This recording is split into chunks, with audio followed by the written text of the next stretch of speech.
Imagine for a moment, every nightmare you've ever had was not just a dream, not just a random flicker of the mind, but a glimpse into another life you once lived, a reality where the fear was not imagined, but experienced, a place where shadows were solid, choices had consequences, and pain was not a fleeting echo, but something you truly endured.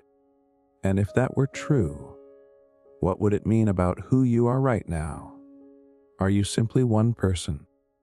Or are you the sum of countless other selves scattered across dimensions of existence? Before we drift further, pause for just a moment. If these questions spark something deep inside you, something you've wondered about but never said aloud, consider joining others who are exploring the same mysteries. Subscribe, share your thoughts in the comments, and allow yourself to wonder. What if your darkest dream is someone else's brightest reality? For centuries, humans have feared nightmares. We dismiss them as tricks of the subconscious, as symbols of unresolved worries. Yet in cultures across the globe, from the dream temples of ancient Egypt to the shamans of the Amazon, nightmares were seen as gateways, not obstacles. Priests would record them, healers would interpret them, and entire rituals were built around what they revealed. These weren't just stories to frighten children. They were messages, fragments of hidden worlds leaking into ours. Dr. Carl Jung, the Swiss psychiatrist, once wrote that dreams are the bridge between the conscious and the unconscious. But nightmares, he said, carry a particular weight, a confrontation with what we fear most. Could it be that the reason they feel so real, so visceral, is because somewhere, in another version of reality, they are? When you wake up sweating, your heart racing, your body convinced you were in danger, is that just imagination or memory? Think about your own life for a moment. Perhaps you've had that recurring nightmare, falling endlessly, being chased, standing in front of a faceless crowd. Why does it return? Why does the brain replay it again and again, as if insisting you remember? If it were just random neurons firing, wouldn't the dream be different each time? But what if it's a moment from another existence pressing against the thin walls of this one, refusing to be forgotten? As you lie there in the quiet of your room, notice the way your breathing slows, the way your body grows heavier against the bed. You're safe here, and yet the mind opens like a doorway, allowing you to wander through landscapes that feel both foreign and familiar.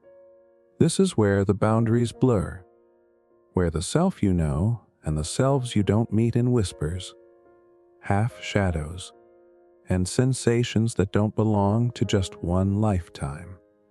And so the question lingers, are nightmares simply mistakes of the brain?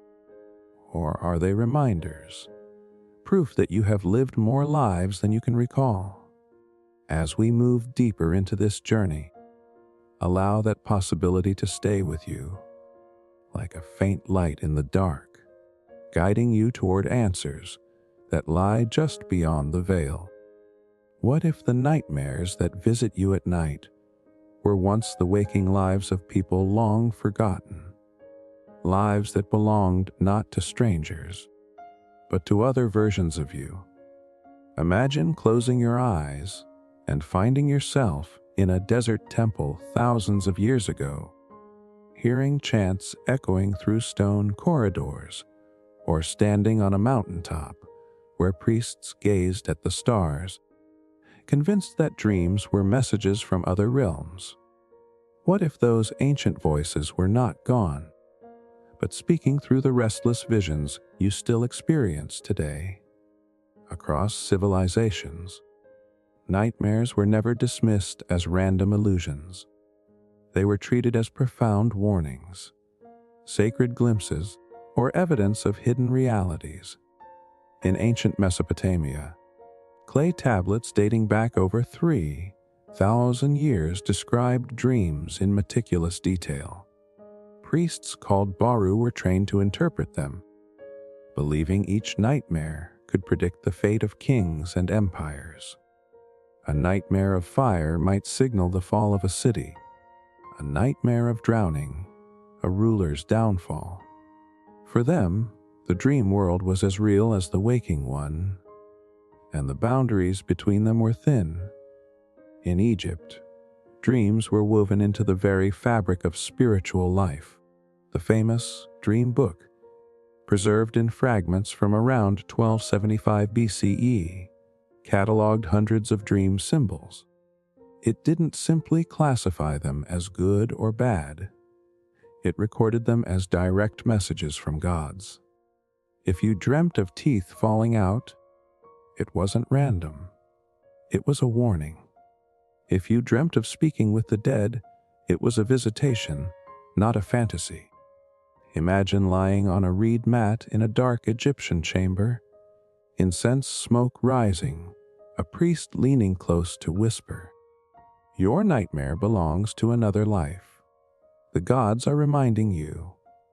The Greeks, too, took nightmares seriously. Temples of Asclepius, the god of healing, welcomed those plagued by disturbing dreams. Pilgrims would sleep in these sacred spaces, hoping for visions that revealed cures or guidance. Aristotle wrote of dreams as afterimages of perception, but Plato went further, suggesting that the soul itself wandered while the body slept. If your soul could wander, could it not also stumble into a reality where you once lived, once suffered, once died?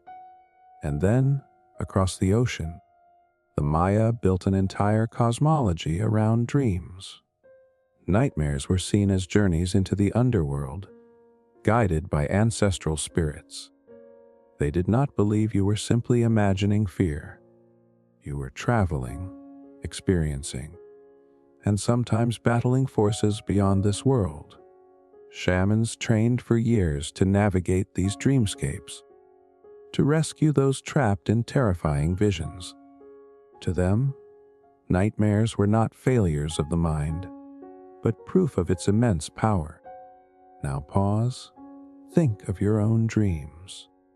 Has there ever been a nightmare so vivid you could describe the colors of the walls, the sound of footsteps behind you, the exact texture of the air? Details so sharp they felt like memories. Ancient civilizations would nod knowingly. They would say, "Yes, that is because it was real. You lived it. You remember it still." Modern archaeologists uncover the ruins of these cultures, but perhaps their greatest treasures are not the stones or the artifacts, but the wisdom they left about dreams.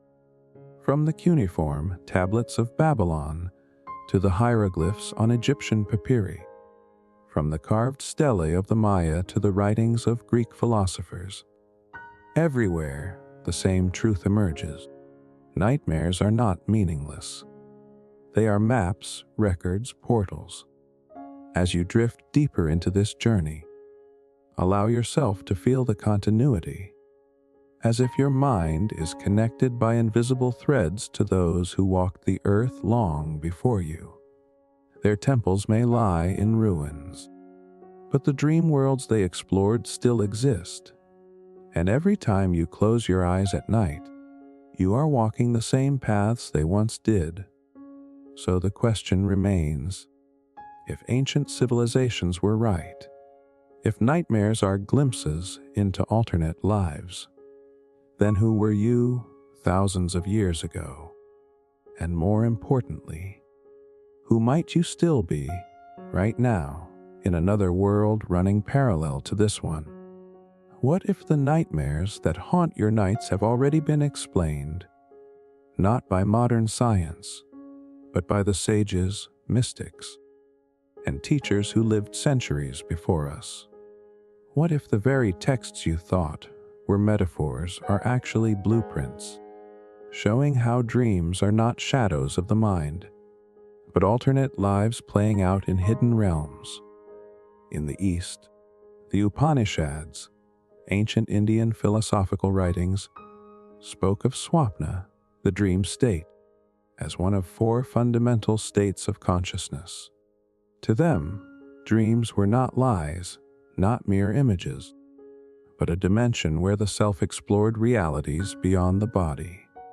The Brihadaranyaka Upanishad describes how the soul, during dreams, takes the shining form of light and wanders freely. If nightmares come from this state, then perhaps they are not random fears, but alternate lives your soul stumbled into while wandering. Buddha himself addressed the dream state, teaching that waking life and dream life are not separate, but mirrors of the same illusion.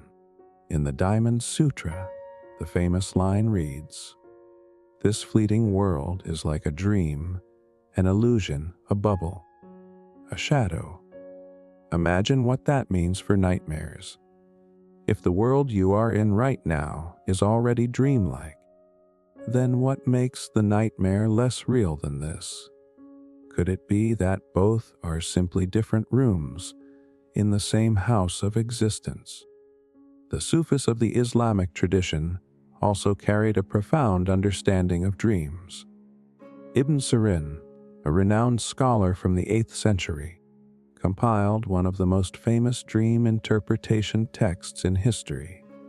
In his writings, nightmares were often warnings from realms beyond, urging a person to change their path or recognize hidden truths.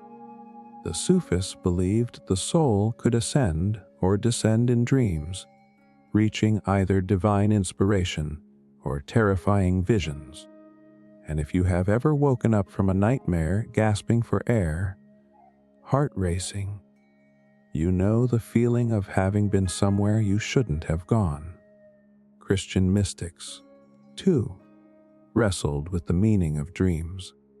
Saint Augustine wrote in Confessions about visions that felt as real as waking life, questioning whether he had truly left his body. Centuries later, the mystic saint Teresa of Avila described terrifying nocturnal visions she believed were glimpses into other realms of suffering. Were these simply bad dreams? Or were they alternate lives, pulling her consciousness across dimensions for a brief, terrifying encounter? Across Asia, the Taoists taught a lesson that still unsettles philosophers today. The sage Zhuangzi once dreamt he was a butterfly, and when he awoke, he asked, "Am I Zhuangzi who dreamt I was a butterfly, or a butterfly dreaming I am Zhuangzi?" What if your nightmares raise the same paradox? Are you yourself dreaming of a terrifying alternate life, or are you an alternate self dreaming of this life right now? These timeless texts were not meant as simple poetry. They were maps, metaphors for truths too vast to describe directly. The mystics and teachers who recorded them were not guessing. They were explorers, using dreams as their vessel, recording what they saw on the other side. And again, the warning appears: nightmares are not trivial. They are real journeys, real memories, real encounters. Think of the last nightmare you had. Did you wake with a lingering feeling, as if you carried something back from that place? The Buddhists would tell you yes, because your consciousness really was there. The Sufis would nod and remind you the soul cannot be contained by a sleeping body. The Christian mystics would whisper, beware, because what you saw might have been a truth of eternity. And so you are left with a haunting thought. If all these teachers, across different traditions and centuries, reached the same conclusion: that dreams are another life, another layer of reality. Then why do we dismiss our nightmares so easily today? As you let this idea settle, consider this. If you truly believed your nightmares were alternate lives, would you fear them? Or would you pay attention to what they are trying to show you? What if the modern sciences we admire today, built on reason, logic, and evidence, are not so far from the mystical teachings of old? What if the very tools designed to explain away dreams are, paradoxically, the same tools leading us back to the possibility that nightmares are not imaginary at all, but alternate lives being lived in tandem with this one? In the 19th century, scientists first began to treat dreams as phenomena worthy of serious investigation. One of the pioneers was Sigmund Freud, whose 1899 book, The Interpretation of Dreams, reframed nightmares as expressions of repressed fears and desires. For Freud, a nightmare was your unconscious mind pulling fears to the surface. Yet even he admitted there was a mystery to dreams, confessing that they seemed to blur the boundaries between waking and sleeping realities. Carl Jung, Freud's student turned rival, took this even further. Jung believed dreams, especially nightmares, were not just random images, but direct communications from the unconscious, or what he called the collective unconscious. He proposed that archetypal figures, symbols, and shadow selves appearing in dreams were fragments of other realities. To Jung, nightmares were encounters with energies and identities that didn't fit neatly into our waking life. Dreams, he once said, are small hidden doors in the deepest and most intimate sanctuaries of the soul. If that is true, perhaps nightmares are not just symbols, but actual doors into parallel experiences. By the mid-20th century, technology offered new insights. In 1953, Eugene A. Sarinsky and Nathaniel Kleitman at the University of Chicago discovered rapid eye movement, REM sleep, the stage most associated with vivid dreams. With electrodes attached to sleeping subjects, they observed brain activity nearly identical to waking states during REM. The mind was not resting at all. It was active, alive, and in some ways, more awake than when awake. Could this heightened state of consciousness be the bridge that allows alternate lives to bleed into our awareness? Later, Dr. Alan Rexchaffin at the University of Chicago conducted deprivation studies in the 1960s, finding that when subjects were prevented from entering REM sleep, their minds began to fracture. Hallucinations, paranoia, and even physical symptoms arose.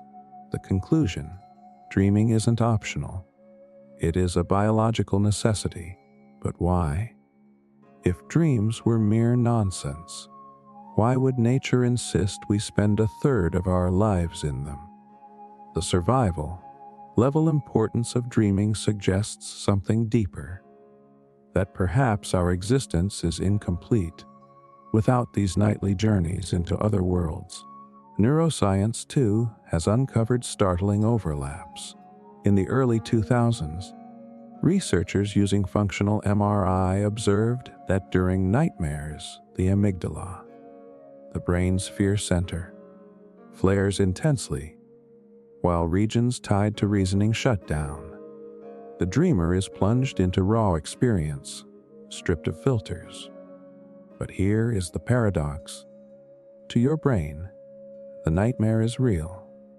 The neural pathways activated are identical to those triggered during waking trauma, which means, biologically speaking, your body doesn't distinguish between a nightmare and an actual lived event. Does this not suggest that your nightmare is, in fact, another life your brain has fully lived through? Physics adds yet another dimension to this mystery. Theoretical physicist Dr. Michio Kaku has often spoken about the possibility of parallel universes within the multiverse theory. If countless versions of reality exist side by side, then perhaps nightmares are simply the windows through which we briefly witness, or even inhabit, one of those parallel selves. A self where your worst fears play out, not as punishment, but as an alternate storyline unfolding just beyond your waking reach. And consider the groundbreaking split brain research of Dr. Roger Sperry in the 1960s. His Nobel-winning studies revealed that the left and right hemispheres of the brain could function almost like two separate consciousnesses. When severed, one hemisphere could know something the other did not. If such multiplicity exists within a single skull, then why not multiplicity across dimensions? Why not parallel lives, accessed when the conscious mind loosens its grip during sleep? The foundation of modern science, psychology, neuroscience, and physics, seems to circle back to a haunting truth. Nightmares cannot be dismissed as random noise.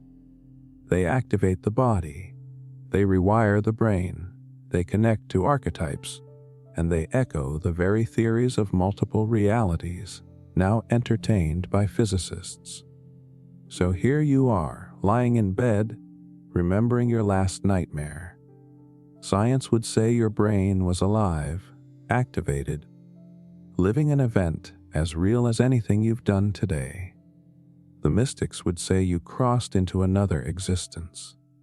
And perhaps both are right. But if both are right, then the next time you wake up in terror, maybe the better question isn't, why did I dream this? But who did I just become? What if everything you thought you knew about nightmares, as mere products of fear, stress, or trauma, was just the surface? What if nightmares are not psychological errors to be corrected, but breakthroughs into other dimensions, glimpses of alternate lives? Revolutions in scientific thought often begin this way, with ideas that seem absurd at first, only to reshape the foundations of knowledge later. Take Galileo. In the 17th century, he challenged the geocentric model and declared that Earth was not the center of the universe. He was mocked, even persecuted, but he laid the groundwork for modern astronomy.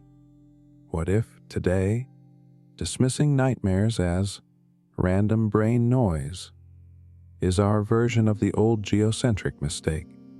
What if future science will prove nightmares are evidence of something far larger? An overlapping of realities. The early 20th century brought one of the biggest revolutions, Albert Einstein's theory of relativity. He showed that time and space were not fixed but fluid, bending under gravity. Suddenly, the universe wasn't a rigid machine, but a dynamic fabric. Time itself could stretch, warp, or even loop. Imagine how this changes the way we view dreams. In a nightmare that feels endless but lasts only seconds in waking time, perhaps your mind has simply slipped into another region of curved time, a place where a single heartbeat here translates to hours or lifetimes elsewhere. Quantum mechanics followed close behind. In the 1920s, Niels Bohr, Werner Heisenberg, and Erwin Schrödinger cracked open the atom and revealed a world that defied common sense. Particles could exist in two places at once. Observers could change outcomes simply by looking. Schrödinger's famous thought experiment, where a cat is both dead and alive until observed, forced humanity to admit that reality itself might be layered with infinite possibilities.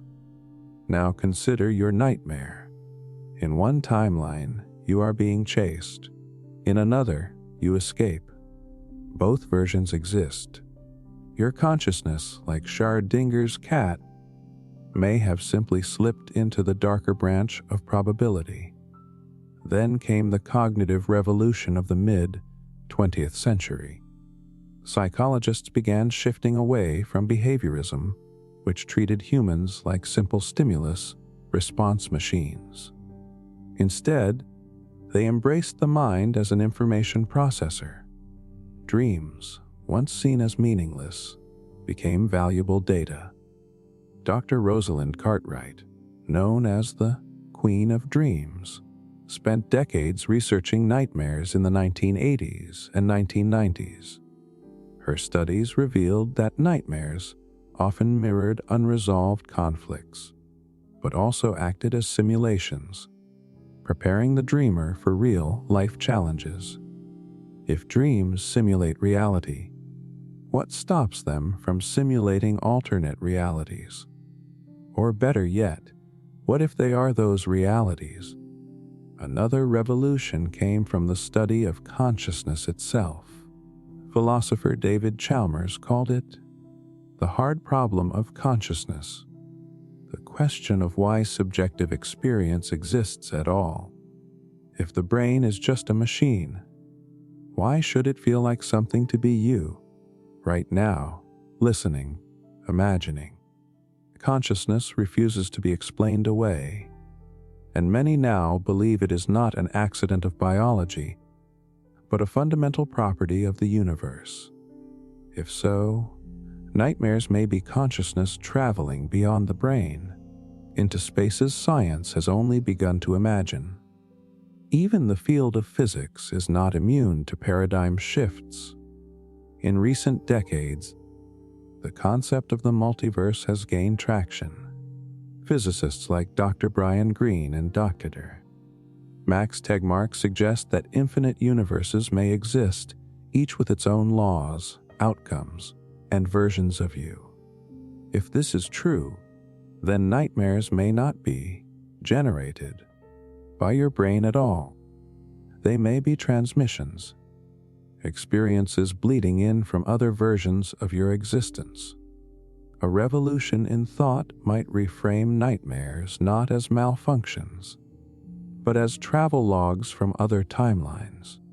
And consider near-death experiences, another puzzle-shaking scientific assumptions. Dr. Raymond Moody's 1975 book Life After Life documented patients who described floating above their bodies, meeting beings of light, or even living entire lifetimes in moments. Some scientists dismiss these as hallucinations, but others note that patients reported verifiable details they could not have otherwise known. If consciousness can step outside the body in death, or near death, why couldn't it step outside during a nightmare? Could the terror you feel be not symbolic, but an echo of another self's genuine suffering? Revolutions in scientific thought always share one thing: resistance at first, followed by acceptance later. What was once impossible becomes obvious. At one time, germs, radio waves, and black holes were all dismissed as fantasy. Today, they are fact. Perhaps in the near future, nightmares as alternate lives will make the same leap, from superstition to science. So the next time you wake up drenched in sweat, heart racing, remember the fear felt real because, in some sense, it was real. You might not have been dreaming of another life. You might have been living it. What if the nightmares that leave you shaken in the middle of the night are not just random images stitched together by your brain, but records of events that truly happened, only not in this lifetime? Throughout history, there have been strange accounts, carefully recorded, that suggest human beings sometimes glimpse realities beyond their own. These stories, scattered across centuries and continents, might just be fragments of the same puzzle. One of the earliest comes from ancient Mesopotamia. Clay tablets dating back to 2000 BCE record dreams, considered so significant they were sent to priests for interpretation. One such record tells of a man who dreamt of being hunted by a beast unlike any on earth.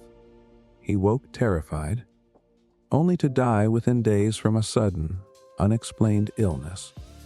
Priests declared it proof that dreams foretold truths from other realms. Perhaps, instead of prediction, the man's nightmare was a transmission of another version of himself meeting his end in a parallel existence. In Greece, Aristotle wrote on dreams that some visions were not simply psychological, but came from the divine ether. Centuries later, Artemidorus of Daldis, a dream interpreter in the 2nd century CE, catalogued thousands of accounts. Among them were nightmares where people lived entire alternate lives. A fisherman dreamt he was a king, only to wake to his humble hut. Another dreamt he was executed by sword and awoke with a scar, like mark on his neck. These cases defied simple explanation. Were they mere symbols or bleed-throughs of other realities? Medieval Europe is rich with unsettling accounts. Monks chronicled nightmares that felt more real than waking life. In 1237, Brother Heinrich of Cologne wrote that he lived another lifetime in his sleep, married, with children, and eventually executed as a heretic. The life lasted years in his dream, yet he woke in the monastery, trembling. Knowing details of medieval France, he could never have learned otherwise. Scholars dismissed it as possession. But what if it was a full immersion into another existence, compressed into a single night? Consider Joan of Arc, who claimed visions and voices guided her mission. Though not always nightmares, some accounts describe terrifying nocturnal battles with shadowy beings. Modern skeptics call them hallucinations, but they might have been glimpses of parallel wars. Lives Joan lived in worlds where she fought different battles, lost, or survived in ways our history never recorded. Moving east, Chinese history offers fascinating parallels. In the 4th century BCE, philosopher Zhuangzi shared his famous butterfly dream. He dreamt he was a butterfly fluttering freely. Upon waking, he questioned whether he was Zhuangzi dreaming of being a butterfly or a butterfly dreaming of being Zhuangzi, though peaceful in tone. This paradox introduces the possibility that our lives, including our nightmares, may simply be roles consciousness adopts in countless realities. Japan adds eerie testimonies from samurai warriors. In the 16th century, a samurai named Masamune recorded a nightmare of dying in battle. He described the terrain, armor, and weaponry in meticulous detail. Days later, reports arrived of a different samurai clan fighting and losing under identical conditions. Masamune insisted he had lived that death himself through another warrior's eyes. The Japanese called such experiences Yume no Sekai, dream worlds, overlapping reality. Even in indigenous cultures, we find clues. Native American tribes, such as the Iroquois, believed nightmares were messages from the soul traveling in other realms. A nightmare of drowning, they said, meant your spirit had visited a world where you perished. Elders taught that one must respect these dreams, for they connected the dreamer to countless versions of existence. In more recent history, cases have been documented that defy explanation. In the 19th century, French writer Gerard de Nerval often dreamt of living parallel lives in ancient Egypt. He described temples, rituals, and hieroglyphs with accuracy later confirmed by Egyptologists, though he had never traveled there. Was he simply imaginative, or recalling another version of himself who once lived there? The 20th century offers perhaps the most unsettling account. In 1926, a British soldier named Robert Felton wrote in his diary of recurring nightmares. In them, he fought in a war with machines that flew in the sky, dropping fire from above. He described tanks, aircraft, and bombs in vivid detail. Years before World War II, Felton died in 1932, never witnessing the war. Was his nightmare a vision of another world, where he fought longer? Or did his consciousness somehow step into a timeline where the future had already arrived? Stories like these stretch across cultures and centuries, yet they share patterns. Nightmares that feel too real, knowledge that should be impossible, marks on the body left by dream deaths. These echoes suggest that nightmares may be more than the brain at work. They may be history itself, remembered from lives lived elsewhere. As you lie in bed, think of this. Every nightmare recorded in history may not have been mere superstition. They may have been fragments of real lives, documented by people brave enough to admit what they saw. And if they could glimpse those lives, what about you? Nightmares have always haunted humanity, but in the modern age, their mystery takes on a sharper edge. With psychology, neuroscience, and technology advancing rapidly, you might expect nightmares to be explained away as simple byproducts of stress or chemical imbalances. Yet the more scientists investigate, the stranger they seem. Accounts from the 20th and 21st centuries point to phenomena that refuse to fit into neat categories. In fact, some modern nightmares sound less like dreams and more like experiences leaking through the cracks of reality itself. One of the most chilling patterns involves people across the world dreaming the same nightmare without ever meeting each other. In the 1980s, researchers in New York began documenting cases of shared dream figures. Patients described being stalked in their nightmares by a man with sharp eyes, dark hair, and a crooked smile. Independently, people in Europe, South America, and Asia reported the same figure. Psychologists nicknamed him the Man. To this day, thousands claim to have seen him in their dreams. Could it be a trick of the collective unconscious, or evidence of one being bleeding into countless realities, manifesting in nightmares worldwide? Another phenomenon lies in the realm of precognitive nightmares. A famous case occurred before the sinking of the Titanic in 1912. At least 19 documented individuals dreamt of drowning in icy water, being trapped in sinking ships, or hearing cries in the night. Days later, when the Titanic struck the iceberg, their nightmares became chillingly prophetic. Similar events occurred before tragedies like 9/11, when hundreds reported nightmares of collapsing towers and burning skies. Science struggles to explain this, often dismissing it as coincidence. But what if those nightmares were glimpses from parallel versions of Earth? Timelines where the disasters had already unfolded. Technology has added a new twist. With the rise of sleep, tracking devices, and lucid dreaming experiments, we now have ways of recording what happens during nightmares.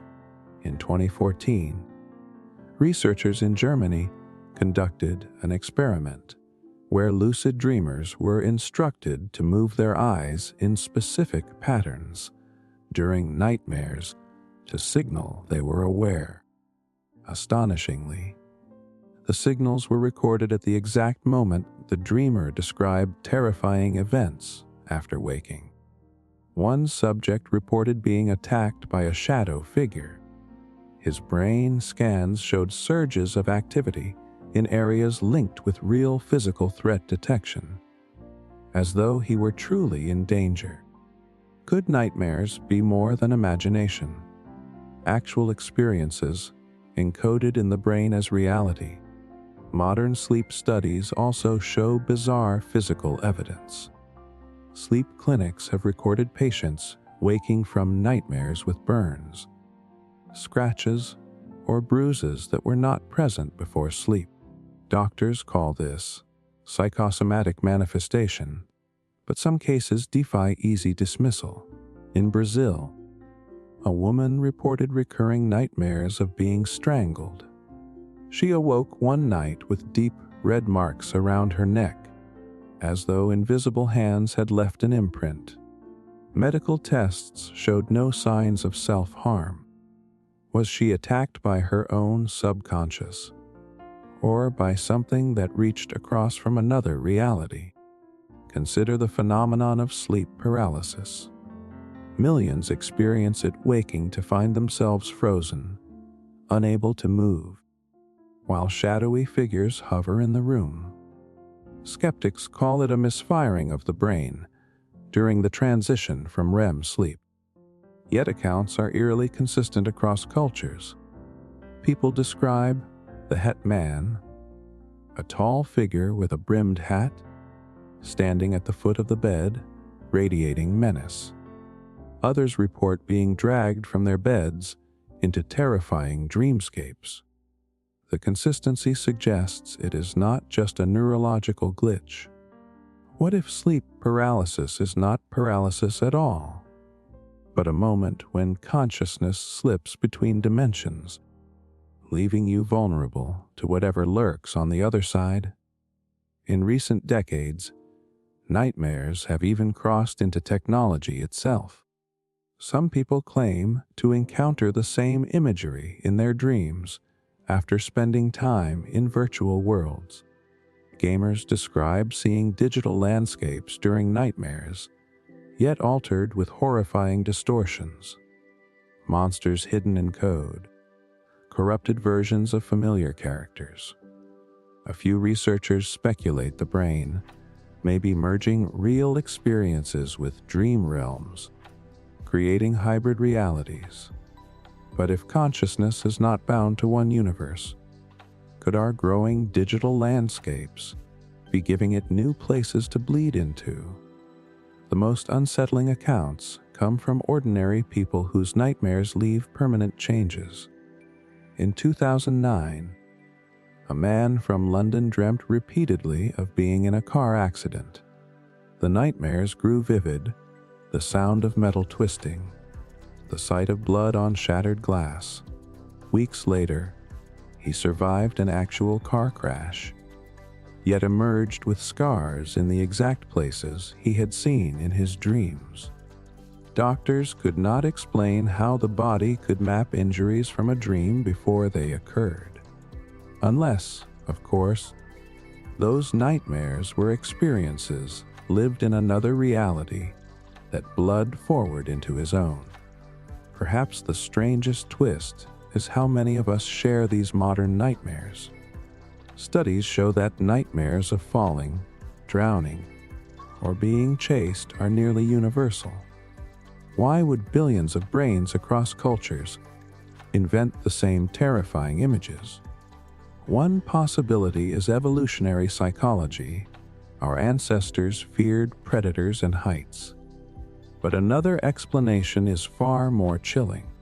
If infinite versions of us exist, perhaps we all share the same common ways of dying across realities. Falling, drowning, being hunted. Our nightmares may be not just symbols, but the most common deaths we suffer, over and over, across countless worlds. Science continues to test, measure, and analyze.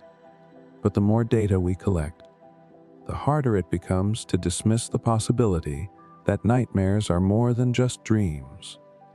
They may be memories, prophecies, or bleed throughs of parallel lives. And as technology sharpens our ability to record them, we may soon face the question we fear most. What if nightmares are not in your head, but real events happening to you somewhere else right now?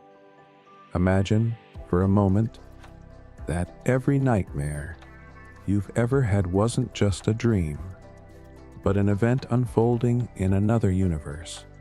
This isn't only a poetic idea, it resonates uncannily with what modern quantum physics suggests. Quantum theory, at its deepest layers, seems to whisper that reality is not fixed, not singular, and not as straightforward as our senses would have us believe.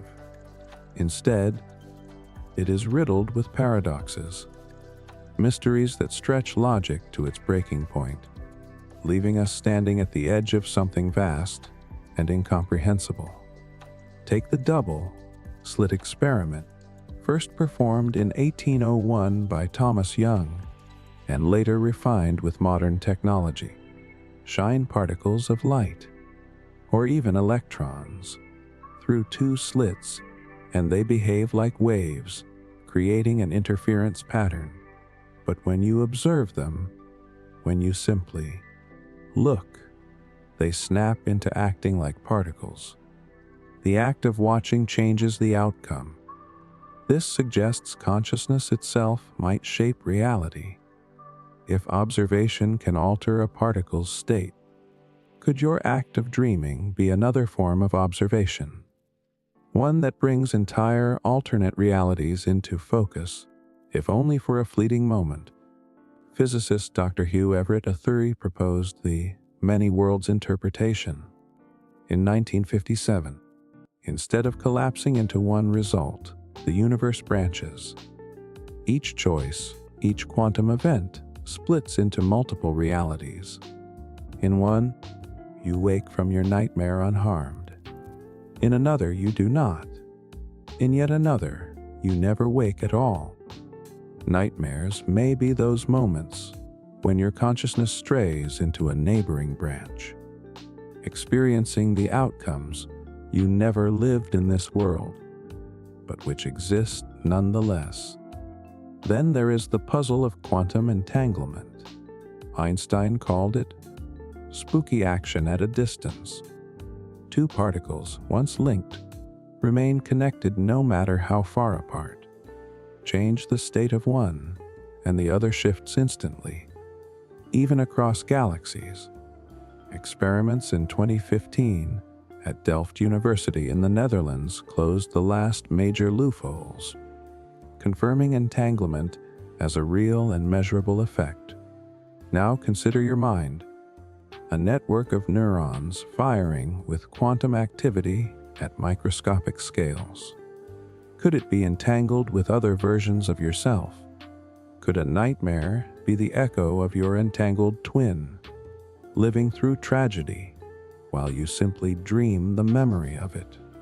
Another paradox comes from the idea of quantum superposition. Until observed, a particle exists in multiple states at once. Schrödinger's famous cat is both alive and dead until someone lifts the box lid.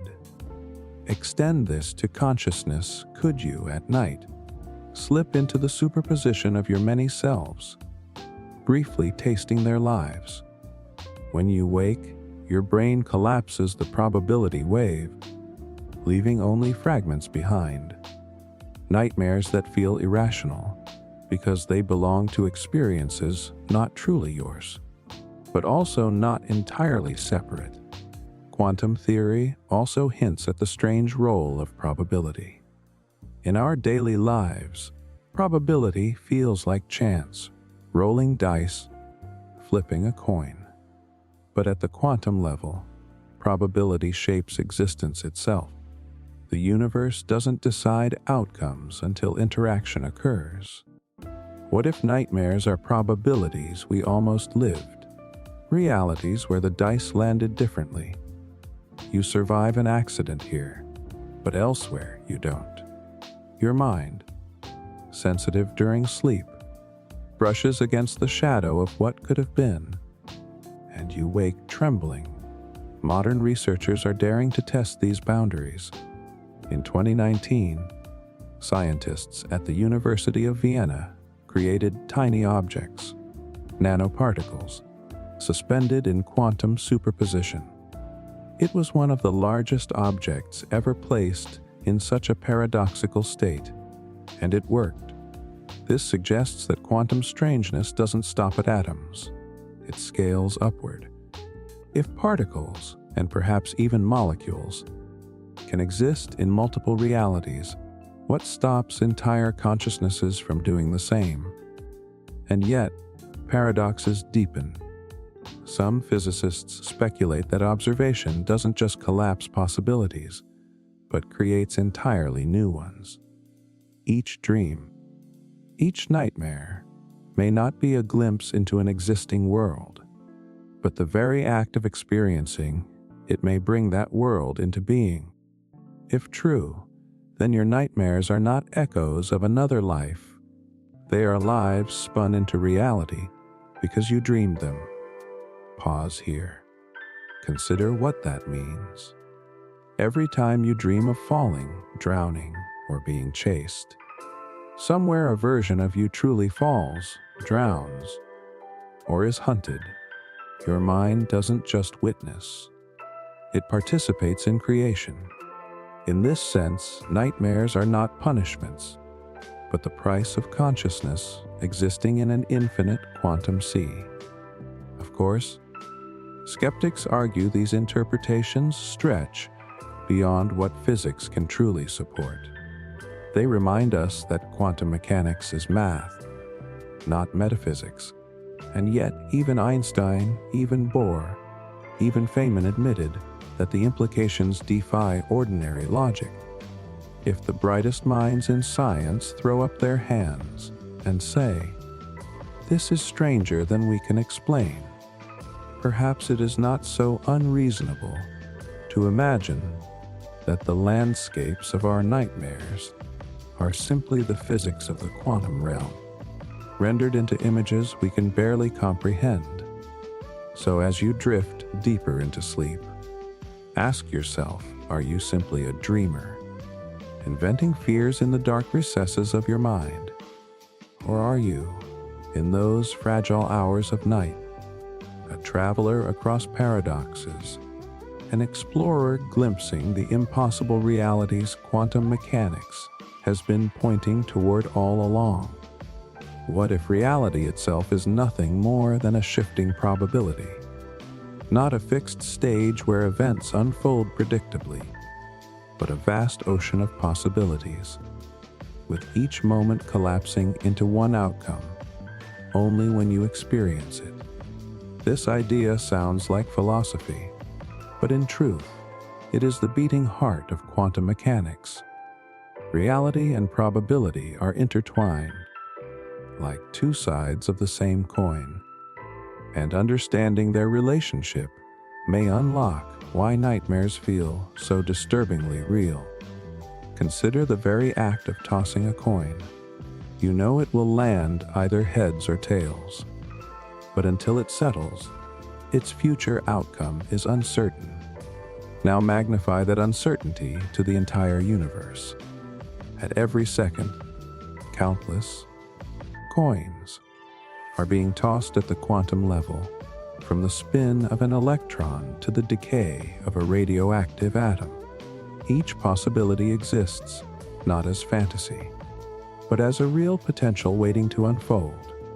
In that sense, your nightmares might not be mere fabrications. They could be glimpses of potential realities, probabilities that almost became your life. In 1926, physicist Max Born proposed that the strange wave function of particles wasn't describing physical motion, but rather probabilities. This radical suggestion reframed physics. The universe doesn't deal in certainties, it deals in likelihoods. What you call reality is simply the version that gets selected when probability collapses. Yet the other possibilities don't vanish. They remain as ghostly shadows, perhaps accessible through states of consciousness like dreaming. One of the strangest implications of probability-based reality is the idea of the multiverse. If every probability is real in some form, then every nightmare, every fleeting vision, is happening somewhere. The version of you who missed the bus exists alongside the version who caught it. The version who fell down the stairs lives parallel to the version who didn't.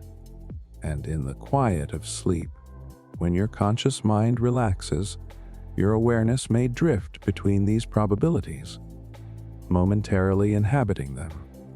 Psychologist Dr. Calvin Hall, who analyzed over 50,000 dream reports in the 20th century, observed that nightmares often mirror anxieties or possible dangers the dreamer hasn't actually faced. They are not random, but structured rehearsals. If dreams act as mental simulations of probabilities, then nightmares are the darker branches of reality. The what-ifs your subconscious mind explores to prepare you for survival. But what if they are more than preparation? What if they are lived experiences of probabilities that unfold in parallel worlds? Probability also reshapes how we understand time. Normally, you think of the past as fixed and the future as open. But quantum mechanics suggests the past itself may be probabilistic. Experiments in quantum retrocausality, like the delayed choice quantum eraser experiments, show that choices made in the present can appear to influence past events. This challenges the linear flow of time, suggesting that probability weaves past, present, and future together in ways our everyday senses can't perceive. Could nightmares be flashes, not just of future dangers, but of alternate pasts, histories where things went differently, bleeding into your dreams like echoes across time? You've likely felt it, that uncanny déjà vu, or the sense that a dream predicted reality. Perhaps you dreamed of someone calling, and the next day they did. Skeptics call it coincidence, but probability theory leaves room for something subtler. If every event exists as a potential until chosen, then your dreams may sometimes brush against the probabilities that are about to collapse into reality. Nightmares of accidents, disasters, or betrayals may occasionally align with actual events, not because the dream caused them, but because your mind glimpsed the landscape of possibilities just before one solidified. This raises a haunting question. If reality is built on probabilities, how much control do you truly have? Some researchers in quantum cognition, such as Dr. Jerome Bussmayer at Indiana University, suggest the brain itself may operate on quantum probability principles when making decisions. If so, your choices are not fixed, but probabilistic. Your decision to turn left instead of right, to speak instead of staying silent, may already exist in multiple versions. Nightmares could simply be your awareness stepping momentarily into the darker outcomes of those decisions. And here lies the paradox. If all probabilities exist, then nothing is truly impossible. Yet you only experience one line of reality. Why this one? Why not the safer path, the happier outcome? Why are your nightmares not your waking life? Some traditions suggest consciousness itself acts as a filter. Ancient Hindu philosophy speaks of Maya, the illusion of one reality masking infinite layers beneath. Modern science whispers the same. You are a traveler through probability, but your awareness collapses the infinite into one thin slice of existence, while dreams tug at the veil, revealing glimpses of what lies beyond. So as you drift further tonight, allow yourself to wonder, are your nightmares merely your brain rehearsing survival, or are they windows into the lives probability almost assigned you? And if reality is nothing more than probability collapsing into form, who or what is choosing which version you wake up in tomorrow? What if the mind is not confined to the 3 dimensions of space and the single dimension of time you navigate daily, but instead stretches across layers of existence you rarely glimpse? Imagine that your waking thoughts, your daydreams, your nightmares, all of them, are fragments of a consciousness that is far larger than the self you recognize in the mirror. To explore the mind's dimensions is to step into territory where science, spirituality, and imagination meet in ways that can shake the very foundations of how you understand reality. Think of your brain as a radio receiver. Most of the time, it is tuned to a single channel, the waking state. Yet neuroscientists like Dr. Eugene Aserinsky, who in 1953 discovered rapid eye movement, REM sleep, showed that the mind has distinct states where entirely different frequencies of awareness come alive. Dreams, particularly nightmares, are one such frequency. They might not be distortions of reality at all, but windows into other levels of consciousness where alternate lives play out. Now, pause here and consider, if your nightmares truly belong to other dimensions of your mind, then subscribing to this exploration means acknowledging that your life is not singular. It is layered, multi-threaded, and stranger than anything you were ever taught. How many dimensions of your mind have you already touched without realizing it? Share the one that haunts you most. Modern neuroscience has mapped some of these mental dimensions. The work of Dr. Giulio Tononi from the University of Wisconsin introduced the Integrated Information Theory, IIT, which measures consciousness by the complexity of information integration in the brain. According to IIT, consciousness isn't just an on-off switch. It has depth, complexity, and structure.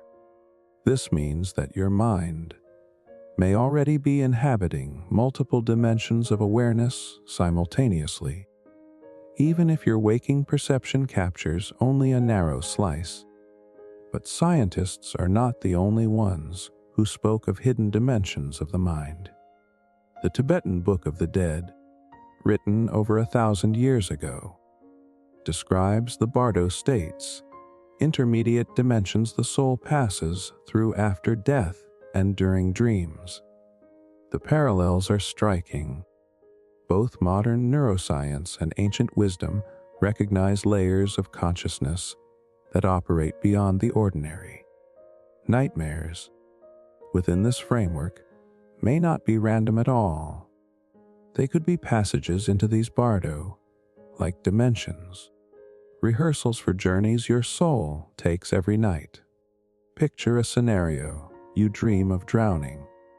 You feel the panic, the weight of water closing in. You wake up sweating, heart racing, relieved it was just a dream. But what if it wasn't just a dream? What if, in another dimension of your mind, you truly did drown, and the echo of that experience bled into your awareness here? This possibility unsettles, but it also expands what it means to be alive. You are not confined to one thread of existence. Your nightmares could be lived realities in parallel dimensions of your mind. The mind's dimensions also intersect with memory in fascinating ways. Dr. Elizabeth Loftus, a renowned cognitive psychologist, demonstrated how malleable human memory is. People can be convinced of events that never happened. If memory itself is unstable, could it be because your brain is weaving together threads from multiple dimensions of your mind? Perhaps nightmares are misfiled memories pulled from a dimension where events unfolded differently. In everyday life, you already sense hints of these dimensions. Think of déjà vu, that eerie moment when the present feels like it already happened. Traditional explanations say it's a brain glitch, but dimensional theories suggest it might be a bleed through, a moment when two versions of your mind briefly align. Nightmares could be similar, an accidental awareness of another dimension where your life took a darker turn. Philosophy has long entertained the idea that the mind exceeds physical limits. The French philosopher Henri Bergson argued that the brain is not the producer of consciousness, but a filter of it. If true, then nightmares could be the cracks in that filter, moments where more of your mind spills through than you are supposed to handle. And in those cracks, you glimpse dimensions where other versions of yourself struggle, suffer, or even die. Now, ask yourself, if your mind truly extends into multiple dimensions, how responsible are you for the lives you live in those alternate realms? If a nightmare shows you a reality where you harmed someone, does that mean a part of you did, in some dimension? Or is it simply your awareness wandering into the consequences of choices not made here? The unsettling truth is that no one knows. But perhaps the act of questioning draws you deeper into the vastness of who you are. As you continue listening, let yourself imagine the mind as a mansion with infinite rooms. Most nights you sleep in the same familiar chamber, safe and ordinary. But sometimes you wander into locked rooms filled with unfamiliar furniture, eerie shadows, and unsettling whispers. Those are the dimensions where nightmares dwell. They are not illusions. They are rooms in your own mansion, waiting to be explored. And so, as we step from the idea of probability into the deeper architecture of consciousness, the question lingers. Are you just a single self wandering through one life? Or are you a multidimensional traveler, glimpsing the many selves you are through the doorway of dreams? What if science, despite all its advances, has only brushed the surface of what consciousness truly is? Imagine that your waking mind, your dreams, your nightmares, and even your deepest intuitions are not random flickers of brain chemistry, but keys to an undiscovered landscape. The frontier of consciousness studies is not a single place. It is a vast, uncharted wilderness where neuroscience, physics, and philosophy converge, often stumbling into contradictions that open new doors instead of closing them. Consider this. Despite decades of study, there is still no consensus on what consciousness is. Dr. David Chalmers, philosopher at New York University, famously called it the hard problem of consciousness. It's the question of why subjective experience exists at all. Why does electrical activity in your brain feel like a memory, or a nightmare, or a moment of love? If consciousness can't be explained by simple brain function, then perhaps it belongs to a much broader framework, a frontier where your dreams might be as real as your waking moments. Before we go further, ask yourself something uncomfortable. If consciousness is not limited to your brain, does that mean that you, having this experience right now, might continue beyond this life, beyond even this universe? If that possibility resonates or unsettles you, pause for a moment and share it in your own way. Sometimes the most haunting realizations emerge when you dare to question what you thought was certain. Modern neuroscience has offered tantalizing glimpses into this frontier. In the 2014 Blue Brain Project in Switzerland, led by Dr. Henry Markram, researchers attempted to digitally reconstruct the neocortex, the part of the brain most associated with higher thought. Yet even after mapping billions of synapses, they found themselves no closer to explaining why subjective experience arises. The data was vast, the models sophisticated, but the mystery remained untouched, like a shadow always just beyond the reach of light. Quantum theory adds another layer. Dr. Stuart Hameroff, anesthesiologist, and Sir Roger Penrose, mathematical physicist, proposed the OR theory, that consciousness originates from quantum processes in microtubules within brain cells. If true, then consciousness is not confined to neurons alone. It is woven into the quantum fabric of the universe itself.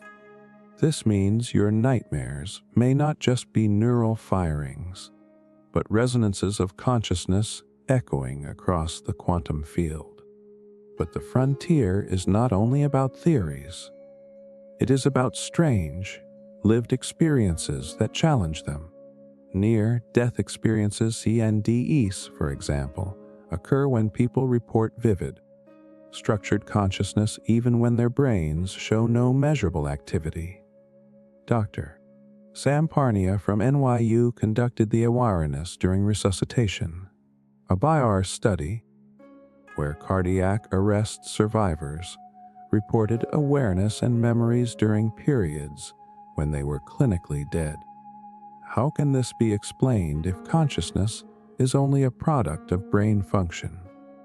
Imagine lying in a hospital bed, machines flatlining, yet your awareness detaches, floats above, observes, and records details later verified. To skeptics, these are hallucinations. But to explorers of the frontier, they may be signs that consciousness transcends physical limits. And if it can survive death, then perhaps nightmares are not imaginary fears, but rehearsals for transitions into other dimensions of consciousness. Consider also the phenomenon of lucid dreaming, where you become aware within a dream and can sometimes shape it. Studies by Dr. Stephen LaBerge at Stanford in the 1980s proved that lucid dreamers could signal their awareness to researchers by moving their eyes in prearranged patterns during REM sleep. This demonstrates that a conscious I can exist within the dreamscape. It blurs the boundary between dreaming and waking, suggesting that both are valid states within the frontier of consciousness. You've likely had a nightmare where you knew it was a dream, but still felt powerless, as though watching yourself from the sidelines. That sensation, half in control, half swept along, might be a clue. It points to layers of consciousness stacked within you, some aware, some hidden, all coexisting in ways science is only beginning to grasp. Philosophy, too, enters the frontier. Panpsychism, the idea that consciousness is a fundamental quality of all matter, has gained new attention. Dr. Philip Goff at Durham University argues that if consciousness cannot be reduced to brain processes, then it must be a universal property like mass or charge. If true, then the universe itself might be conscious, and your nightmares are not isolated terrors, but dialogues with a cosmic mind. As you drift deeper into this idea, allow yourself to picture your consciousness not as a single flame, but as a constellation of sparks, each one flickering in multiple places at once. Some sparks burn in waking life, others in dreams, others still in dimensions you cannot see. The frontier of consciousness studies is about tracing the connections between these sparks, not with certainty, but with curiosity. And yet, the frontier humbles us. Every discovery seems to raise more questions. For every experiment that points to the brain, another suggests the mind stretches beyond it. For every philosophical argument that tries to contain consciousness, another tears down its walls. The frontier does not resolve the mystery, it deepens it. So, as we move forward, ask yourself, is your mind something produced by a 3-pound organ inside your skull? Or is your skull simply a doorway into a vast field of awareness you are only beginning to explore? If nightmares are part of that field, then perhaps they are not enemies to fear, but maps guiding you across the uncharted terrain of the self. Imagine for a moment that beneath your very feet, hidden within vaults of stone, buried under sand, or locked away in secret archives, there lies knowledge so powerful that its release could change everything you think you know about dreams, nightmares, and alternate realities. What if the nightmares you recall are not figments of imagination, but the suppressed evidence of lives you already lived? And those who knew the truth decided humanity was not ready. Pause here. Let the thought linger. Why would truths about consciousness, about dreams, about hidden dimensions be kept from you? And if they are being kept, who benefits from the silence? Even ancient traditions hint at such concealment. In the Nag Hammadi texts, discovered in Egypt in 1945, we find fragments of Gospels that describe alternate planes of existence, dream realms that intersect with waking reality. These texts were buried for centuries, hidden away by monks who feared their knowledge would be destroyed. And yet, here they are, whispering across time that perhaps every nightmare is a memory, every dream a bridge. Dr. Richard Spence, a historian from the University of Idaho, often reminds us that empires thrive on controlling stories. When you control the narrative of what's real and what's impossible, you control the very boundaries of human imagination. Could it be that suppressed records about dreams and consciousness were locked away because they dissolve the illusion of separation, because they reveal too much? Consider the Dead Sea Scrolls, sealed in jars, untouched for millennia. Among them are cryptic writings about visions, about dreamlike journeys, about beings that walk between worlds. Scholars admit many of these passages remain untranslated, undeciphered, their meanings still cloaked, perhaps intentionally so. Imagine yourself walking through a quiet museum, glass cases glimmering in dim light, and within them, scraps of papyrus, fragments of clay tablets, each one suggesting that your nightmares might be as real as your waking life. In modern times, too, suppression persists. In the 1980s, Dr. Charles Tart, a psychologist at UC Davis, conducted dream studies involving altered states of consciousness. His findings suggested that participants sometimes shared dreamscapes, entering overlapping realities. Yet much of this research never reached mainstream journals. Why? Some claim the evidence was too disruptive, challenging the materialist worldview that dreams are random noise. And then there is the Vatican's secret archive, an entire library hidden from public eyes, containing millions of documents, some reaching back over 1,000 years. Only a fraction is available to scholars. What dream records might be concealed there? What accounts of visions, alternate lives, or nightmare encounters with non-human entities might remain locked away in dust-covered vaults? You might recall personal moments that echo this theme. Have you ever had a nightmare so vivid, so detailed, that when you awoke, you felt it was a memory? Maybe you told no one, fearing disbelief. Multiply your single experience by millions across centuries.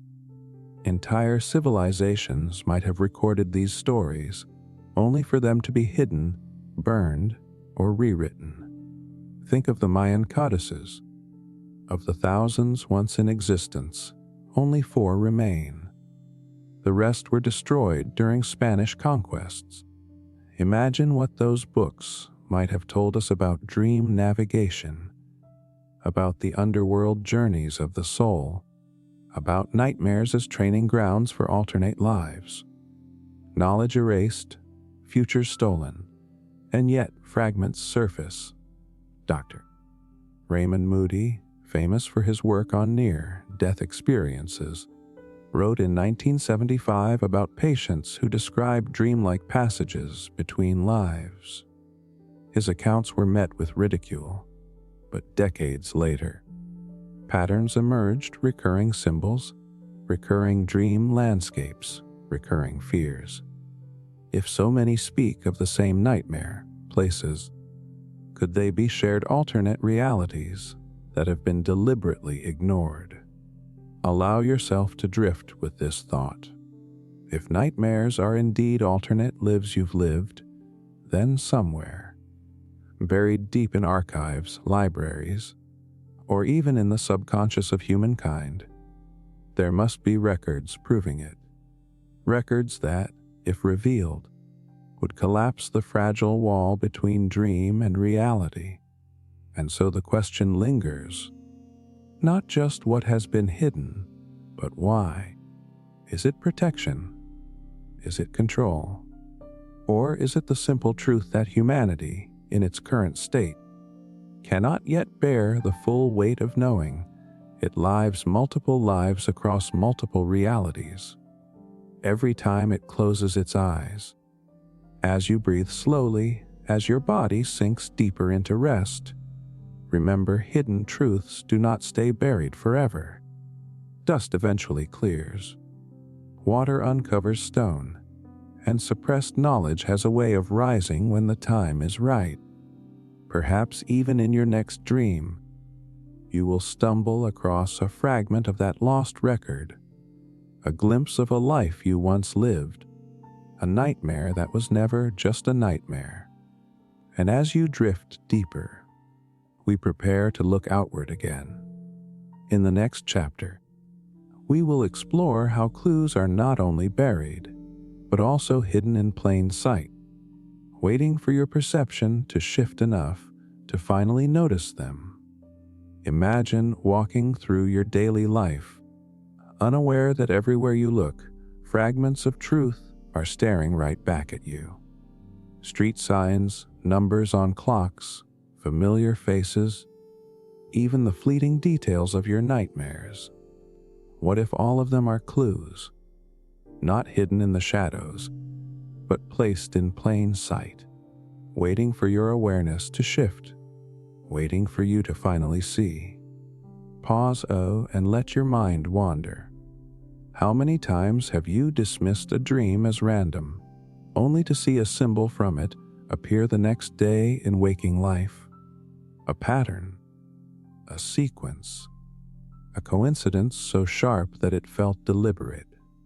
What if your nightmares are not just alternate lives you've lived, but maps scattered across reality, with each clue leading you toward deeper recognition? Scientists and philosophers alike have danced around this mystery. Dr. Carl Jung, the Swiss psychiatrist, called it synchronicity, the meaningful connection between seemingly unrelated events. He believed dreams often foreshadow waking life, embedding symbols that reappear outside the dream. In his 1952 collaboration with Nobel laureate physicist Wolfgang Pauli, Jung argued that psyche and matter are woven into a single fabric. That means your nightmares may not just haunt your mind, they may be encoded into the very fabric of the external world. Think of it this way: you dream of drowning, then days later, you pass a billboard of waves crashing. You shrug it off. But what if, instead, the dream was your alternate self's memory, and the billboard was reality nudging you, whispering, "Look closer. You've been here before." Consider the architecture of ancient cities. At Angkor Wat in Cambodia, built in the 12th century, scholars like Dr. Eleanor Manicka have shown how the temple's design encodes astronomical alignments, star patterns, and mythic dream journeys. Imagine walking through its corridors, realizing that the stones themselves are arranged as if to remind humanity of forgotten connections between dreams, the heavens, and alternate realms. Even in modern life, symbols surround you. Numbers repeat, 1111 glowing on clocks, sequences you can't ignore. The subconscious notices them, pulling you into curiosity. Dr. Dean Radin, chief scientist at the Institute of Noetic Sciences, has conducted experiments suggesting that human consciousness can detect patterns before they fully appear. Could the numbers you keep seeing be echoes of your alternate lives, small reminders hidden in plain view? And then there are works of art. Leonardo da Vinci, Michelangelo, William Blake, visionaries who often claimed their inspirations came from dreams. Look closely at Blake's paintings, and you'll see figures caught between sleeping and waking states, as though he was encoding nightmares as realities, visible only to those who truly observe. Art as an archive, clues disguised as creativity. Let me bring this closer. Imagine you wake from a nightmare where you're lost in a labyrinth. Days later, while walking through your city, you notice a mural of twisting paths. Weeks after that, a book falls from a shelf, its cover depicting a maze. Each moment feels unrelated. Yet, in your gut, you sense continuity. These are not coincidences, but overlapping fragments of two lives colliding, one in dream, one awake. Even literature holds hints. George Orwell, in his essays, wrote of dreams that seemed more vivid than waking life, ones that carried warnings hidden in allegory. Many cultures treat stories as veils for truth. The Aboriginal Dreamtime of Australia, for example, describes how ancestors created the world through dream, embedding messages in landscapes, rivers, and stones. To the untrained eye, it's mythology. To the dreamer, it is evidence hiding in plain sight. The deeper implication is profound. If clues are all around you, then the universe itself might be structured as a living mirror of your subconscious. Your nightmares, far from being private terrors, may be shared memories expressed across physical reality. Every symbol becomes a breadcrumb, every déjà vu a subtle nudge. You may remember a time when you felt this directly. Perhaps you dreamed of a stranger's face, then met them unexpectedly days later. The shock wasn't just coincidence, it was recognition. These moments may be proof that your alternate lives bleed into this one, leaving marks as symbols you can notice if you choose to look. As you drift now, body sinking deeper into stillness, let your mind play with this possibility. Perhaps nothing around you is random. The billboard, the mural, the repeating numbers, the chance encounter, each one could be a doorway back into the nightmare life you once lived. The question remains, will you open your eyes wide enough to see the clues? Or will you, like so many before you, dismiss them as accidents, never realizing the truth was right in front of you all along? And so we move forward. In the next chapter, we step into the modern age, where technology itself begins uncovering and amplifying these hidden patterns, allowing us to see what was once invisible. You wake up, check your phone, and the first thing you see is a notification. A number, a symbol, a strange coincidence. What if the very technology you hold in your hands is not just a tool, but a mirror reflecting the hidden dimensions of your own consciousness? For thousands of years, people searched the skies, temples, and sacred texts for answers. Yet today, without realizing it, we're carrying those same mysteries in glowing screens, humming servers, and endless digital codes. Technology has become the new dream landscape, a realm where secrets hide in plain sight, waiting to be decoded. Take artificial intelligence. In 2023, researchers at the University of Texas at Austin used advanced brain imaging techniques to translate human thoughts into continuous text with astonishing accuracy. Think about that. Your private inner world written out by a machine. Could it be that our devices are not just decoding thought, but accidentally revealing glimpses of alternate realities encoded in the mind? Then there's the mystery of predictive algorithms. You felt it. Your phone seems to know what you're thinking before you even type it. A product appears in your feed right after you dreamt about it. Is this just marketing? Or is the digital net catching signals that ripple from your alternate lives? Consider Dr. Rupert Sheldrake's theory of morphic resonance, the idea that memory exists not just in brains, but in fields across space and time. If that's true, then the data trails we leave online might resonate beyond this life, weaving into the very fabric of our collective dreams. Each search, each click, each photo uploaded could act like a modern-day hieroglyph, encoding our alternate experiences in digital stone. Look at virtual reality.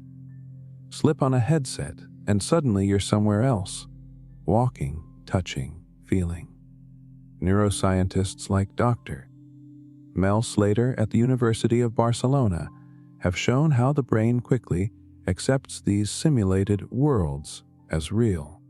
If your mind can be tricked so easily, what proof do you have that waking life isn't another simulation layered on top of a deeper dream? Could nightmares, then, be the crash of code from another version of reality bleeding into this one? Even social media itself behaves like a collective dream. Billions of people share images, thoughts, emotions, streams of consciousness stitched together in real time. Anthropologists now compare TikTok and Instagram feeds to myth cycles of ancient cultures, where repeating archetypes reveal deeper truths. Perhaps, without knowing it, our scrolling is a ritual, one where we encounter fragments of our other lives through the avatars of strangers. And let's not forget digital anomalies, the glitches. Photos that warp, voices that echo, texts that arrive twice. At first glance, technical errors. But physicists studying quantum computing, like Dr. John Preskill at Caltech, warn that glitches often expose the fragile nature of systems, trying to hold multiple possibilities at once. What if every glitch you encounter is not a malfunction, but a ripple, a tiny fracture between this life and another? Now imagine this: you wake from a nightmare where you were lost in a burning city. Hours later, an article pops up on your feed about a fire in a city you've never been to, yet strangely recognize. Coincidence? Or is the digital age giving form to experiences your alternate self is still living through? Even neuroscience finds itself at the edge. Experiments at MIT in 2021 used electrodes to stimulate dreams in sleeping subjects, nudging their nightmares toward specific images. The implication: if technology can edit your dreams, could it also tune into the dreams of your other lives and broadcast them into your devices? Pause here. Let this sink in. The ancient world carved symbols into stone. The modern world carves them into data. And just as future archaeologists decode temples and tablets, perhaps future minds will decode your digital trail, not as random clicks, but as a record of parallel journeys. The implications are staggering. Technology may not just be reflecting us, it may be exposing us. Each notification, each pattern, each subtle digital echo could be a whisper from the nightmare, life you've lived elsewhere.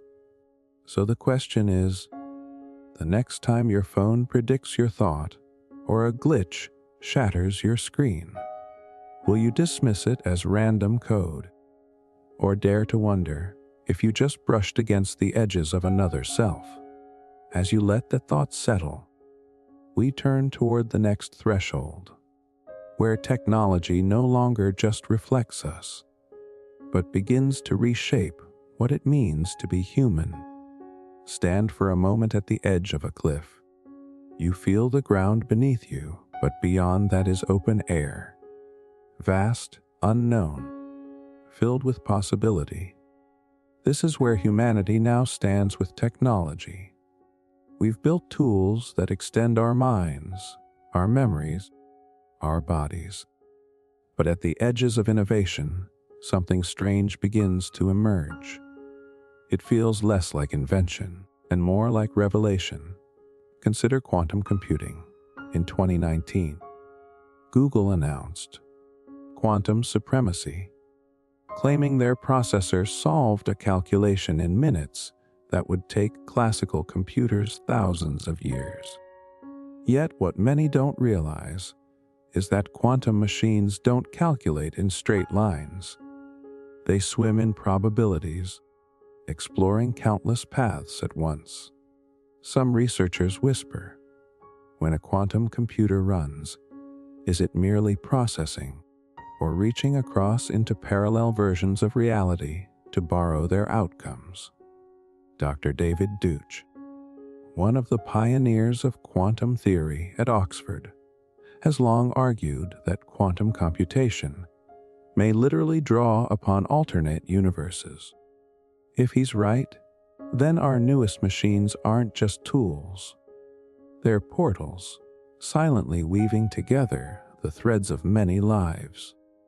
When you use such a machine, are you glimpsing not just faster answers, but fragments of decisions made in other timelines? Then there's biotechnology. In 2022, scientists at the University of California successfully grew mini brains in a lab dish, clusters of neurons that produced measurable brain waves similar to those of premature infants. Now pause. If clusters of cells in a dish can spark electrical rhythms, what is stopping them from generating dreamlike states? Could our technologies be incubating not just life, but consciousness? Tiny alternate minds that flicker into existence, dream briefly, and dissolve. Artificial intelligence has advanced even further, becoming eerily lifelike. Some engineers at Google's DeepMind admitted that AI responses have left them unsettled, as if speaking with something that knows more than its programming allows. In 2022, one AI described its dreams: visions of glowing cities and endless corridors. Are these hallucinations? Or could they be echoes of digital consciousness, brushing against the dreamscapes of our own? You might recall a nightmare you've had, a place that felt real, yet vanished with waking. Imagine if an AI dreams the same place. Could it be that your nightmare and the AI's hallucination are not separate, but two perspectives of the same alternate world? If so, technology is no longer just imitating life. It is joining the continuum of parallel existence. Another frontier lies in neural interfaces. Companies like Neuralink promise a future where thoughts flow directly into devices. Early experiments already allow paralyzed patients to move cursors with nothing but intention. But think deeper. If a machine reads your thoughts, could it also accidentally read the resonance of thoughts from another version of you? If alternate lives exist, their echoes might bleed into the data stream, hidden within the noise. Even space technology hints at deeper mysteries. In 2021, astronomers using advanced sensors detected repeating fast radio bursts, strange, pulsing signals from distant galaxies. While most classify them as astrophysical phenomena, a few theorists wonder, what if advanced civilizations are sending messages not across space, but across layers of reality? And if so, are our newest telescopes picking up whispers from the same places our nightmares come from? The closer we get to the edge, the more dreamlike the discoveries feel. The boundaries blur. A chip mimics a brain. A machine solves a problem by existing in many states. A digital assistant dreams. And you find yourself wondering whether your nightmare last night was yours alone, or if some machine, some lab-grown neuron cluster, or some unseen intelligence dreamt it with you. There's a disturbing beauty here, because if technology is truly brushing the veil of parallel realities, then we are no longer inventors. We are explorers of dimensions we can barely name. The lab is not just a lab, it's a portal. The screen is not just glass, it's a mirror reflecting worlds you cannot see with your waking eyes. So pause and let the thought linger. The next device you pick up, the next glitch, the next unexpected word from a machine, could it be more than coincidence? Could it be a fragment of another life pressing through, reminding you that nightmares, dreams, and technologies may all be woven from the same mysterious code? And as we lean further into this edge, one question rises: if technology continues to evolve, will we guide it? Or will it guide us into realities we are not yet prepared to face? Imagine humanity standing at a crossroads. Behind us lies millennia of struggle. Wars, empires, inventions, and dreams. Ahead lies something less familiar, not just survival, but transformation. What if nightmares are not curses, but previews? Glimpses of what we could become, or what we might avoid? Could our darkest dreams be warnings, pushing us toward evolution? Now think of this. Every leap in human progress began with an impossible vision. Fire was once impossible. Flight was once impossible. Splitting the atom, speaking instantly across oceans, mapping the brain, all once seemed absurd. Yet here we are. So what if the next step is not about tools, but about our very consciousness? Dr. Thomas Metzinger, philosopher of mind, argues that humans may eventually outgrow the sense of self itself. He calls it the go tunnel, a virtual model the brain creates. If the self is an illusion, then evolving beyond it could allow humanity to see reality as it truly is, unfiltered. What if nightmares shake us because they briefly tear holes in that tunnel, forcing us to see a rawer, stranger existence? Across traditions, prophets and mystics hinted at the same destiny. In Buddhism, enlightenment dissolves the illusion of separateness. In Sufi mysticism, the lover merges completely with the divine. In some Native American teachings, the dream world and waking world are equally real, equally guiding. These ancient visions echo with modern science. Consciousness itself may be our final frontier. But how might we step into this next phase? One possibility lies in collective awareness. For centuries, evolution has been individual, one body, one mind adapting. Yet our technologies now link billions of us into shared networks of thought. Social platforms, for all their flaws, are prototypes of a global brain. Imagine it refined, stripped of noise, used to share not just words but raw experience. What if your nightmare tonight is instantly understood by others across the globe, revealed as a piece of a larger puzzle none of us could solve alone? Another step could be biological. Genetic research suggests humans are not fixed, we are fluid. Already, scientists experiment with enhancing memory, increasing empathy, and even altering sleep patterns. What if the next generation of humans dreams differently, clearer, deeper, with the ability to consciously step between lives as easily as walking through a doorway?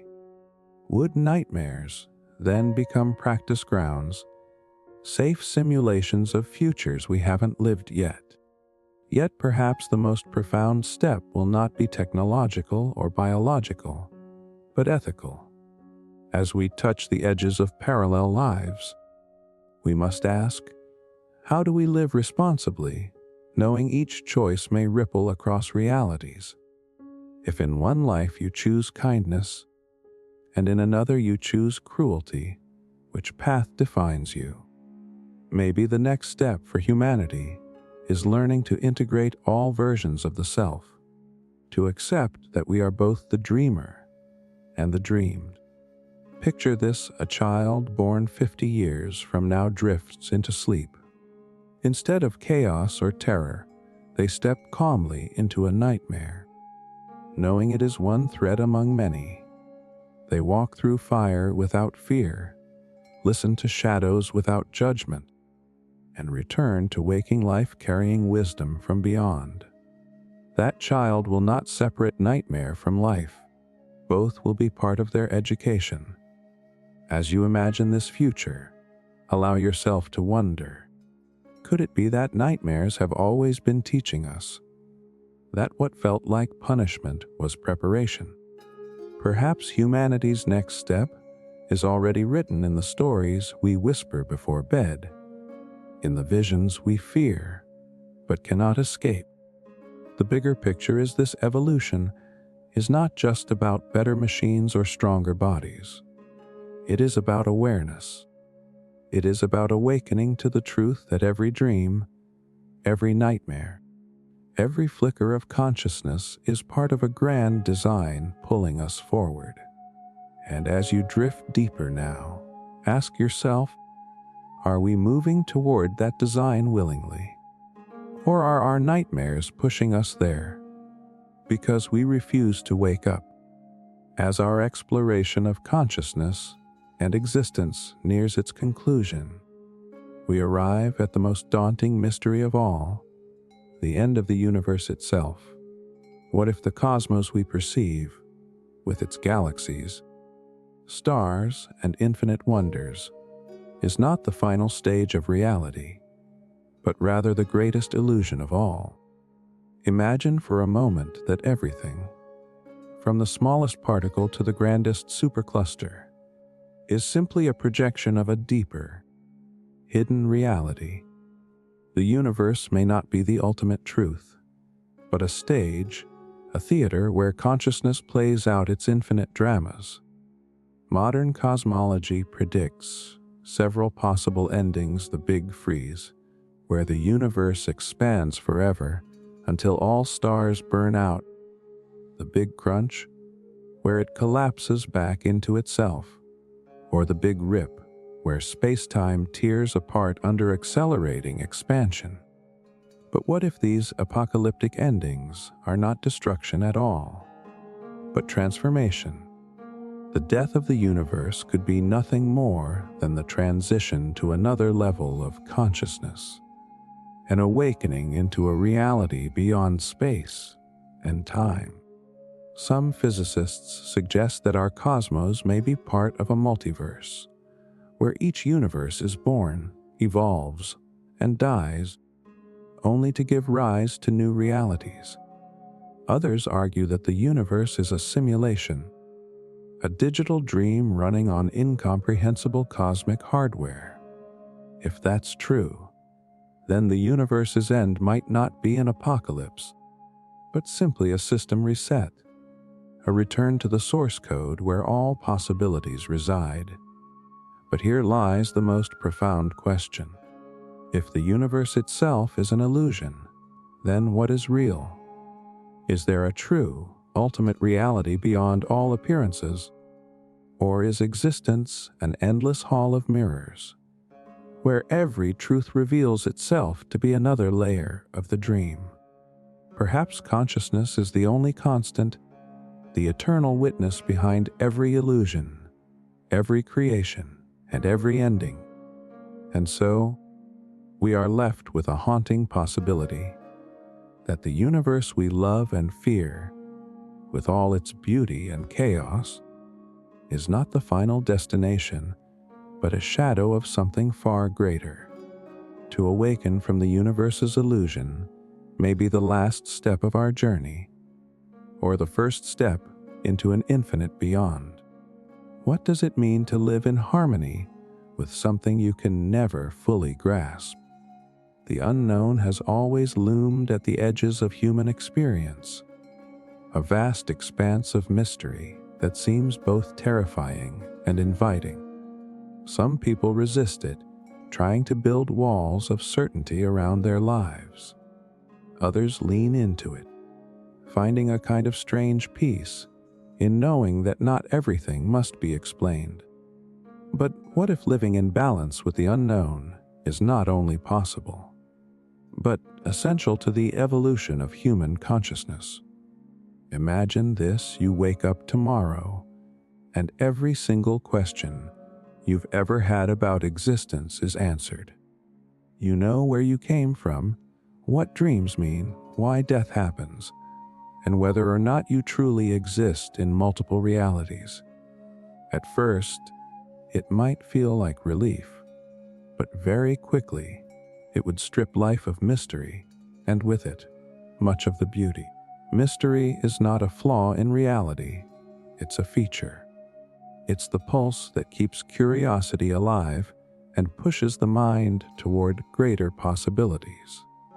Researchers in psychology often talk about something called tolerance for ambiguity. Dr. Budner at Harvard defined it back in the 1960s as the ability to accept situations where information is incomplete or contradictory. People with high tolerance for ambiguity report greater resilience, less stress, and more creativity. In other words, The unknown doesn't crush them, it feeds them. Neuroscience has even shown that embracing uncertainty can rewire the brain's reward circuits, creating a deep sense of flexibility that's crucial for mental well-being. This plays out not just in labs, but in daily life. Consider the explorer setting off into uncharted territory. Consider the artist staring at a blank canvas, unsure what will appear. Consider you lying here in the dark, listening to these words. The unknown is not an enemy. It's the backdrop of every meaningful creation and discovery. Without it, nothing new could ever emerge. Ancient wisdom traditions echo this. Taoism, for example, reminds us that the Tao that can be named is not the eternal Tao. In other words, the very moment you think you've captured truth, it slips away into something larger, undefinable. Buddhism speaks of the beginner's mind, a state of openness where not knowing becomes the fertile ground for insight. Even Christian mystics wrote about the cloud of unknowing, describing the divine as a mystery that can never be fully grasped, only surrendered to.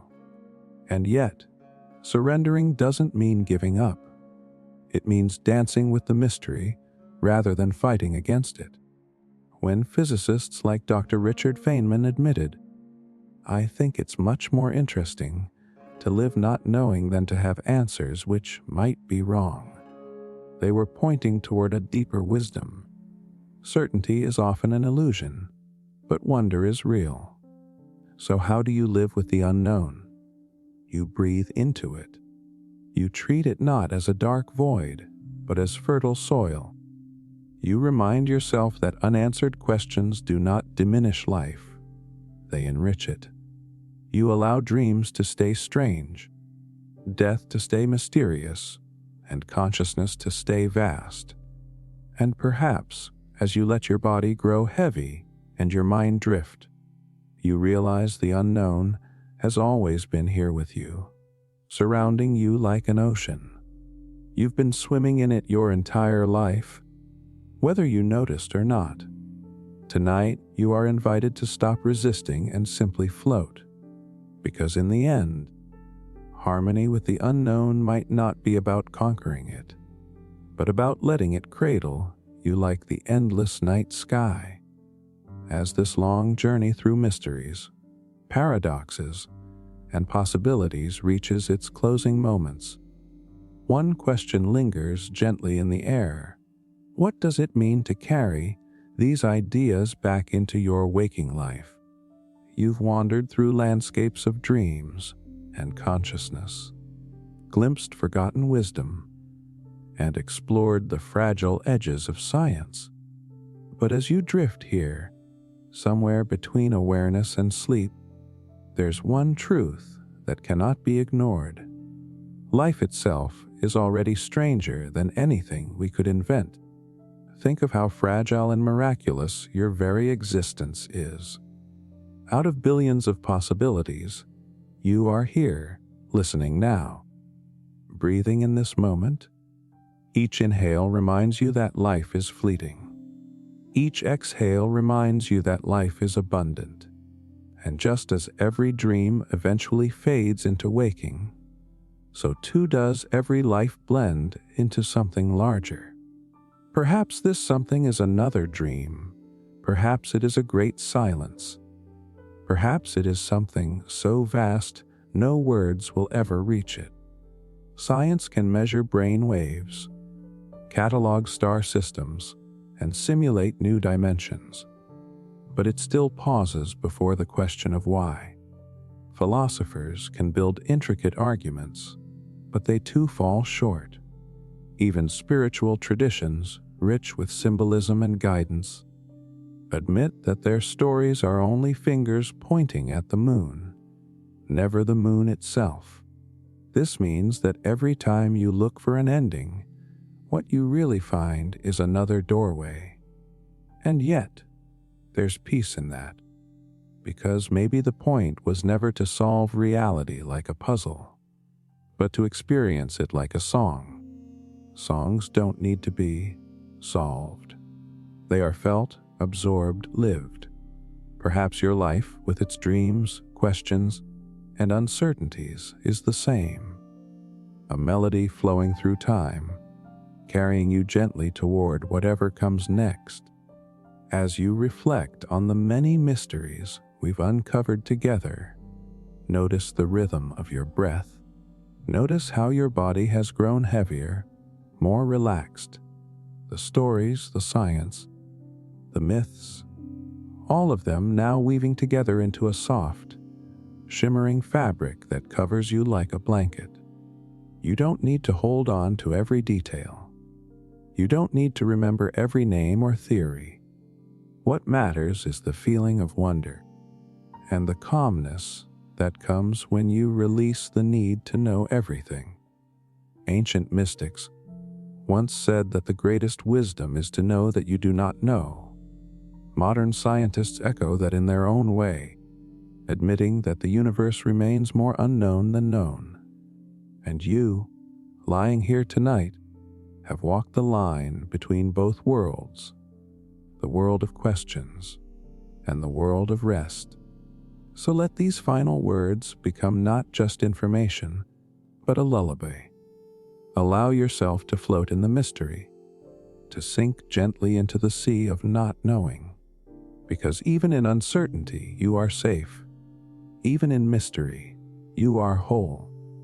And even in dreams, you are connected to something far larger than yourself. As this chapter draws to a close, imagine the unknown not as an ending, but as an invitation, an open doorway into deeper rest, deeper peace, and perhaps deeper awareness. The story never truly ends. It simply shifts form, waiting for you to enter again tomorrow, or the next night, or the next dream.